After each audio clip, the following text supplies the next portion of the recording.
आज का DD free dish में ई ऑक्शन का फेल हो जाना बहुत ही कॉमन हो चुका है, बहुत ही आम हो चुका है। जब भी हम सुनते हैं कि ई ऑक्शन रखी गई है, लोगों में क्यूरियोसिटी तो जरूर उठती है कि यार कुछ नए चैनल्स को देखने का मौका मिलेगा, लेकिन थोड़ी देर बाद उन्हें ये भी रियलाइज हो जाता है कि यार चांसेस 50-50 ही है कि कोई आएगा कि नहीं आएगा। क्योंकि जब आएगा तो हमें लगता है कि चलो कोई ना कोई तो आ ही जाएगा, लेकिन जब लगता नहीं आएगा तो हमें ये भी समझ में आ जाता है कि ई ऑक्शन फेल भी हो सकती है।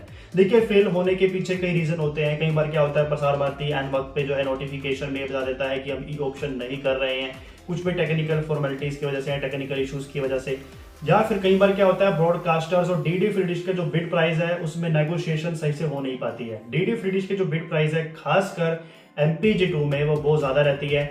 6 करोड़ से लेकर 15-16 करोड़ रुपए देना एक छोटी बात नहीं है, बहुत बड़ी बात है। और चैनल को देखना भी होता है कि वो फाइनेंशियली आगे सर्वाइव कर भी पाएगा या नहीं। मान लीजिए अगर वो इंस्टॉलमेंट बेसिस पर भी डीडी फ्री डिश को पैसे दे रहा है चैनल दिखाने के लिए, तो इसका मतलब ये नहीं है कि ब्रॉडकास्टर को प्रॉफिट 100% श्योरिटी से होगा। क्योंकि डीडी फ्री डिश उसे कौन सा चैनल नंबर प्रोवाइड करता है, ये भी सबसे बड़ा सवाल है। और सबसे बड़ी बात आती है कि वो डीडी फ्री डिश पर आने के बाद क्या TRP उतनी ले पाएगा, क्या उससे एडवर्टाइजमेंट का उतना पैसा मिल पाएगा। अगर डीडी फ्री डिश को वह एक इंस्टॉलमेंट या 2 इंस्टॉलमेंट के 2 या 3 करोड़ रुपए भी दे रहा है, तो उसके बदले में क्या वो 6 से 7 करोड़ रुपए बना पा रहा है या नहीं। क्योंकि ऑब्वियसली अगर वो डीडी फ्री डिश को 2 करोड़ रुपए देगा तो डीडी फ्री डिश से उसके व्यूवर्स से वो उम्मीद भी करेगा कि मुझे उसके बदले में एडवर्टाइजमेंट के माध्यम से ही जो पैसा वापस मिलेगा, रेवेन्यू मुझे वापस मिलेगा, वो उसका डबल होना चाहिए। अगर मैं 2 करोड़ दे रहा हूँ तो 4 करोड़ तो मुझे वापस आना ही चाहिए, जिसमें 2 करोड़ रुपए मेरे वापस भी आ जाए जो मैंने दिए थे, और उसके अलावा भी मुझे जो है प्रॉफिट आ जाए, जो मैं डीडी फ्री डिश पर अपने चैनल को लॉन्च करने के लिए ऑब्वियसली मेरा हक है। तो ये कुछ बातें हैं भाइयों जो कि ई ऑक्शन के समय पर होती हैं। ब्रॉडकास्टर्स के बीच में आपसी तालमेल होता है। ऑब्वियसली कोई भी ब्रॉडकास्टर हो, कोई भी चैनल हो, वो एक बिजनेस मॉडल के रूप में ही आपके बीच आ रहे हैं। आप उसमें हिंदी मूवीज देखते हो या सीरियल्स देखते हो या न्यूज कंटेंट देखते हो, ये टोटली डिपेंड करता है कि भाई वो उससे कितना रेवेन्यू कमा सकेंगे।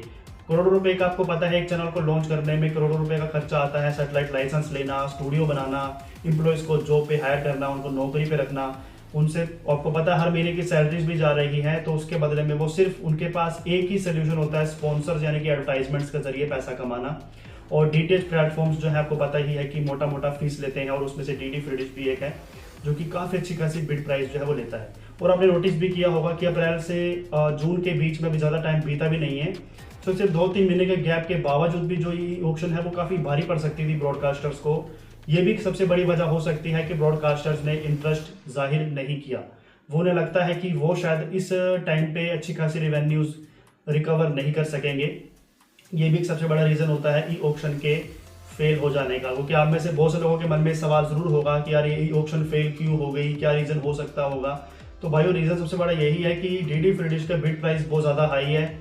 जो 16 करोड़ रुपए है उससे अगर ये कम कर दे, 10 करोड़ के आसपास भी ले आए और स्टार्टिंग प्राइस भी 2 से 3 करोड़ या 4 करोड़ से स्टार्ट करें, तो मुझे लगता है कि कुछ ब्रॉडकास्टर शायद इंटरेस्ट दिखाएं। इनको प्रोरेटा बेसिस की ई ऑक्शन में हमेशा रिजर्व प्राइस कम ही रखना चाहिए हर एक बकेट के लिए। वैसे तो हर बकेट के हिसाब से जो है प्राइसिंग तय होती है।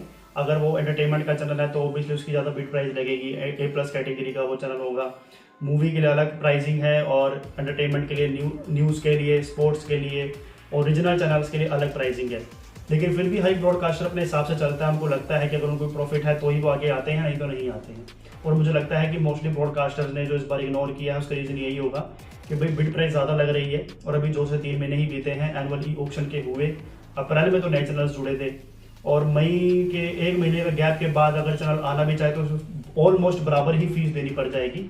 ये भी सबसे बड़ा रीज़न होता है कि ब्रॉडकास्टर्स आने से बचते हैं।